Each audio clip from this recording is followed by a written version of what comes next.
I don't hate my sister. Because of all the things I do to Renee, most people would say I hate my little sister. I'm here to set the record straight.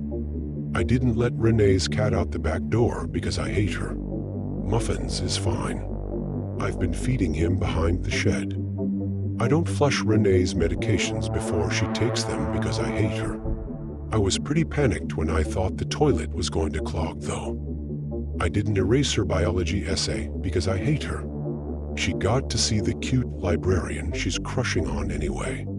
I didn't unplug her cell phone before she left the house because I hate her. I unplugged it so that Mom and Dad wouldn't be able to call her. I didn't use the faulty outlet in the living room because I hate Renee. I really don't hate my sister. The fire didn't kill Renee because Renee didn't have to go back for muffins. Renee wasn't sleeping because she didn't have her medicine. Renee wasn't at the house because she was at the library doing her report.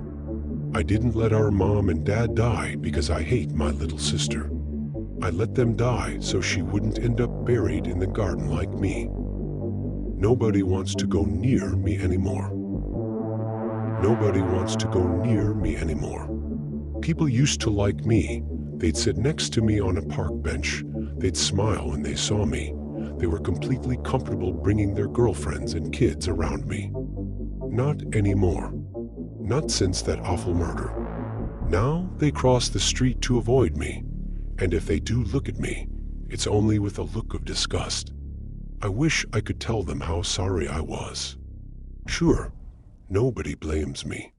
It's not my fault. They know it wasn't my fault.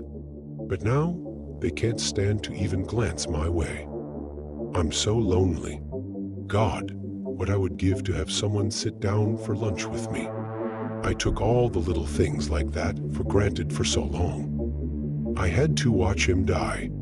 They hanged him and left before he was even dead.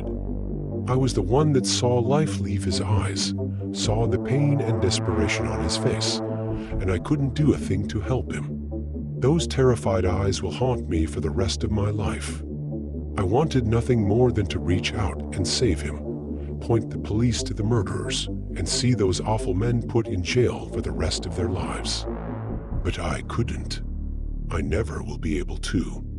I can't control where my branches bend, and my leaves can only rustle and whisper in the wind. Uncle Tommy's visit. Now remember, I don't want you talking to him unless I'm around, you hear? Yes, Dad, I'm serious. Now tuck in your shirt, he's here. The front door swung open, and there stood Uncle Tommy, drenched in sweat from a day's work in the summer heat. It's a scorcher out there, ain't it? He said, putting his bag on the floor and untying his boots. I appreciate you letting me crash for the night. Just so long as you're gone in the morning, my dad replied coldly. Of course. Now, Uncle Tommy said, turning to me and lowering himself to a knee. Where's my hug? Been a while since I seen you last. I took a couple steps toward him and leaned in for a hug.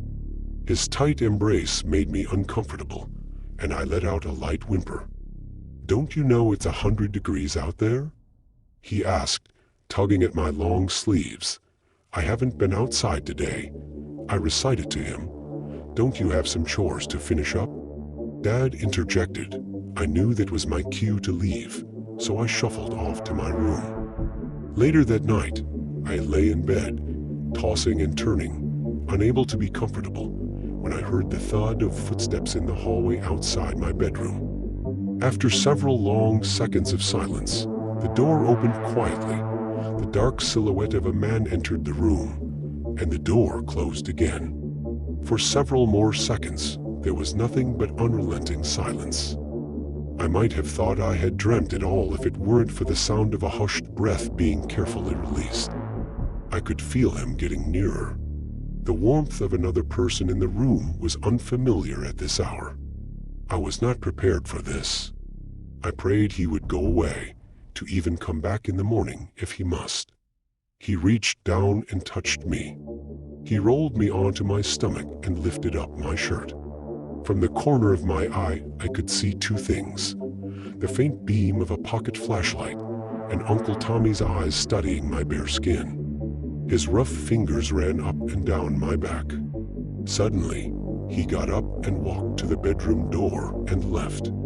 I tried again to fall asleep, eventually succeeding. He was gone by the time I awoke.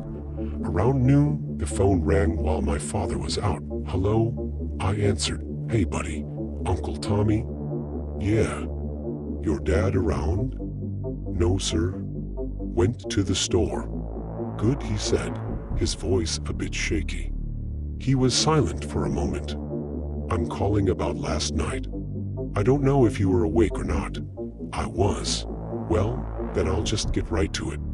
I've got a question for you, and I need for you to be honest with me. Can you do that?" "Yes, sir. How'd you get all them bruises?"